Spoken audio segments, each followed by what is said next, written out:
nous allons découvrir ensemble aujourd'hui la nouvelle Golf. Nouvelle? Oui, parlons plutôt de Golf Restylé, car les nouveautés sont minces par rapport à l'ancienne version. Mais en fait, qu'est-ce qui change par rapport à l'ancienne version? La voici cette nouvelle Golf. Et si, je vous assure. Bon, c'est vrai que les changements ne sont pas radicaux par rapport à l'ancienne version. Alors qu'est-ce qui change? On a un nouveau bouclier, des nouvelles ailes, des nouvelles jantes. Quoi d'autre? Ah oui, j'oubliais, il y a aussi cette nouvelle teinte jaune métallisée. Les optiques aussi sont nouvelles. Et sur les versions haut de gamme, comme sur ce modèle, elles intègrent un éclairage 100% LED. Et ça, c'est nouveau sur la Golf. À l'arrière, les feux aussi sont à LED, et ce, sur toutes les versions.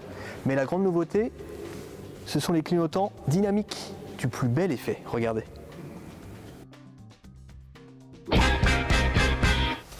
Bienvenue à bord de la nouvelle Golf.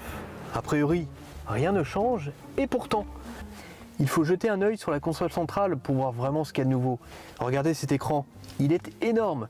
Il fait 9,2 pouces. Il n'y a pas plus grand sur le segment des berlines compactes. Il est doté de commandes tactiles sur le côté gauche qui sont très réactives, qui permettent de naviguer dans le menu ou d'augmenter le volume. Ça, c'est vraiment très bien. Et en plus des commandes vocales, ce système multimédia, donc qui sera vraiment réservé aux versions haut de gamme, dispose de commandes gestuelles. Alors c'est simple, il suffit de passer la main devant l'écran et vous pouvez naviguer dans les menus. L'autre nouveauté se cache derrière le volant. C'est ce grand écran de 12,3 pouces qui remplace les compteurs à aiguilles classiques sur certaines versions.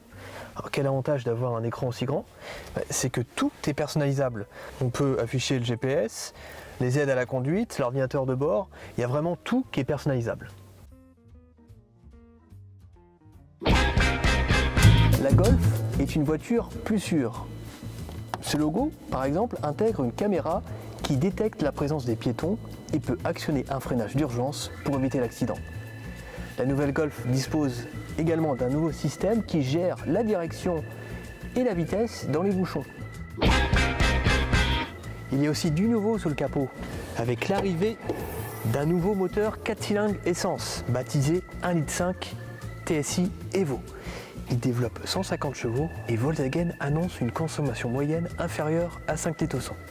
Si vous préférez le sport, il n'y a pas de problème, la Golf GTI a gagné en puissance, 230 chevaux dans sa version normale et jusqu'à 245 chevaux dans sa version performance.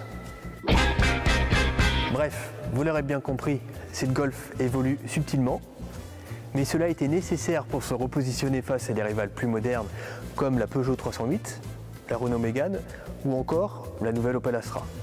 Enfin, bonne nouvelle pour les futurs acheteurs, la nouvelle Golf ne devrait pas être plus chère que l'ancien modèle.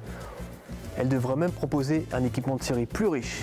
Allez, on se retrouve début 2017 pour les premiers essais de cette nouvelle Golf Restylé.